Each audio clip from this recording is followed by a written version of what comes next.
So I'm going to simulate the universe.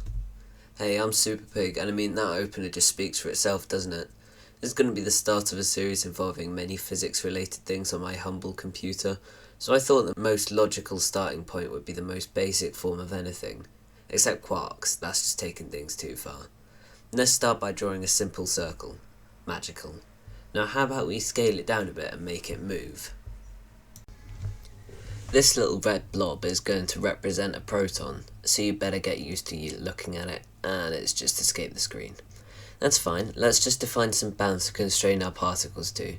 Except I don't like the idea of our universe having a giant wall, so let's just make the particle magically appear at the other end of the universe. Good enough.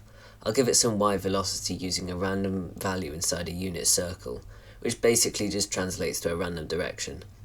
I opted for this method over bounces because I would like to keep my protons distinct from DVD logos, thanks very much. Now that we have our protons, let's also implement some electrons or neutrons. However, it was at this moment I realised a critical flaw in my thinking. I had been planning to make the entire simulation in terms of charge, so let's just put one proton and one electron in the scene. As the simulation is now, there's no interaction, so we can just watch them float around infinitely. So let's try adding the charges I was planning.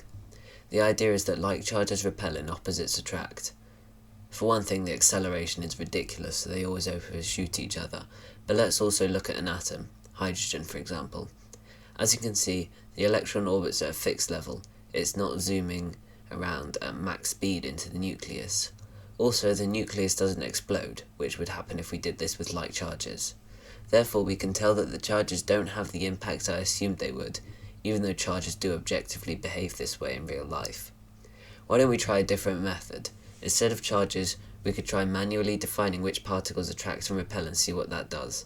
This isn't really protons and electrons anymore, so we can just define them by their colour.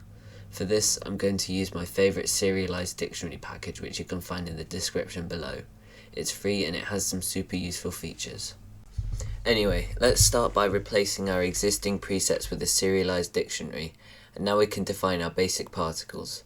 We'll primarily use this to define colour, so let's call it colour presets instead and only use a colour. There's not much point in the positions or velocities for a preset, so the colour's the only relevant part. Now we can fill this out with some nice colours for our particles. For convenience, I'll also add a spawn particle method. Now for the more interesting part, we can use this particle interaction class, which saves a particle type and force float. Next, we'll define another dictionary called interactions, which links interactions with types, and with some acceleration maths it should be working. Let's test it out. I've added a function to spawn 100 random particles distributed throughout the bounds. And we have chaos! Okay, let's try defining a multiplier to reduce the acceleration. Technically, since we're using 0.1, this is the same as giving the particles 10 mass, so we're not actually going against physics here. Since we're still seeing chaos, I suspect this is due to particles which are too close, so I'll give the distance a minimum value of 0.5, which should help a bit. Things are looking much better now, so I want to add some more interactions. However, we can't have two entries in a dictionary for the same key, so we'll have to try something else. It kinda pains me to do it, but I converted the particle interaction class to be a key to access a float value, which will be the now removed force, which will allow us to set the interactions back up. There's no method to how I made these, but I landed on reds repel each other, reds and blues attract each other. Why? Why not? Let's run that and see what happens, which would be nothing. I'll see if I can find the issue. I've added a debug log, and it turns out the issue is that it's not finding the forces. I found out that you need certain functions for a class or it won't work in the dictionary, so let's do the only sensible thing and not implement those functions. Instead, we'll make it a struct. What? It's not like we're changing it and it's easier. Saves me time. Besides, that one tiny change means it works now, so I don't see any problem. Since it works, I think we can add some more types now, but first I'd like to try turning up the acceleration reducer. Let's go from 0.1 to 0.25. Looks a bit better, but there's not really a whole lot of meaning in this. We'll soldier on regardless, maybe some tweaked values will work. Also green particle. Before I add that, however, I've also made it so particles don't do anything while too far away, which is half optimization, half a patch on the chaos.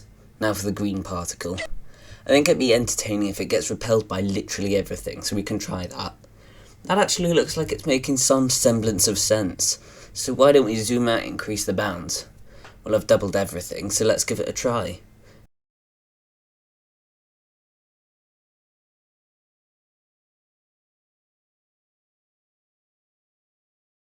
It's a bit slow, so I think I'll zoom back in for now. And I'll try playing with some values to see if I can make something sensical.